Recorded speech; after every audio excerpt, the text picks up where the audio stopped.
Hi friends, எல்லோரும் எப்படி இருக்கீங்க? நாங்கள் ரொம்பவே நல்லாயிருக்கோம். இன்றைக்கி நான் என்னென்னலாம் பண்ண போகிறேன் அப்படின்ற வீடியோ தான் பார்க்க போகிறீங்க.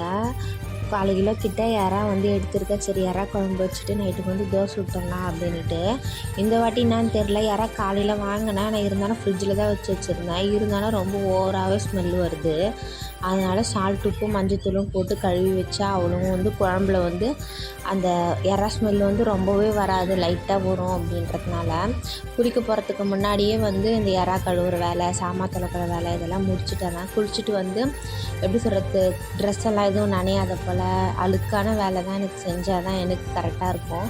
ட்ரெஸ் எல்லாம் நினச்சிக்கிப்பேன். இல்லைனா எப்பவுமே பாத்திரம் துலக்கும் போதெல்லாம் குளிச்சுட்டு அதுக்கு அடுத்துட்டு பாலெல்லாம் போட்டுட்டு சரி வீட்டை பெருக்கலாம், டைம் ஆகுது அப்படின்றதுனால வீட்டை பெருக்க ஆரம்பிச்சிட்டேன். இப்போல்லாம் எந்த ஒரு கோயிலுக்கு போனாலும் சரி, இல்லை வீட்லேயே சாமி கும்பிட்டாலுமே சரி, டெலிவரி பெயின் எனக்கு தெரியவே கூடாது, பாப்பா எப்படி பிறக்குதுன்னே தெரியாமல் எனக்கு பிறந்துடணும் அப்படி தான் சாமிக்கிட்டே நான் வேண்ட ஆரம்பிச்சிட்டேன். இப்போல்லாம் எங்கள் நிக்கிதாக்கெலாம் 2 நாள் ஃபுல்லாக நான் இடுப்பு வலிப்பட்டு இருந்தேன். எப்படி சொல்கிறது, ஒரு வாட்டி அம்மா அப்பான்னு சொல்கிறேன்னா கூட அதுக்கு அடுத்தது எனக்கு ஆப்ரேஷன் பண்ணி எடுத்துருங்க அப்படின்னு தான் சொல்லுவேன். நார்மல் டெலிவரி ஆக போகுது, நீ ஏன் ஆப்ரேஷன் பண்ணி எடுக்க சொல்கிற, வீட்டில் எல்லாருமே திட்டுவாங்க எனக்கு அப்படின்னா அந்த வழியில் நான் சுத்தமாக தாங்கவே முடியல. அந்த 2 நாளும் நான் கொஞ்சம் நெஞ்சமான கஷ்டமே படலை.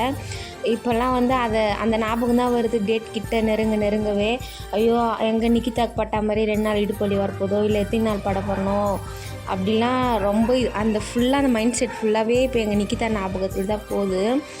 சாமிக்கிட்டலாம் வேண்டும் போதே அதை தான் வேண்டேன், சாமி எனக்கு எந்த ஒரு கஷ்டமும் தெரியாமல் 2வது பாப்பா நல்லபடியாக பிறக்கணும் அப்படின்றதான் அதோடு நான் டிஃபன் செய்கிறதுக்கு எல்லாத்தையும் ரெடி பண்ண ஆரம்பிச்சிட்டேன். எறா குழம்பு கொஞ்சமாக கடாயிலே வச்சிடலாம் அப்படின்றத ரெடி பண்ணியாச்சு. அதுக்கடுத்து தோசை சுட ஆரம்பிச்சிட்டேன். தோசை விட்டு ரொம்ப நாள் ஆகுது எங்கள் வீட்டில். ஏன்னா என்னால் நின்றுக்கிட்டு சுட முடியல அப்படின்றதுனால தான் தோசை சுட மாட்டேன்.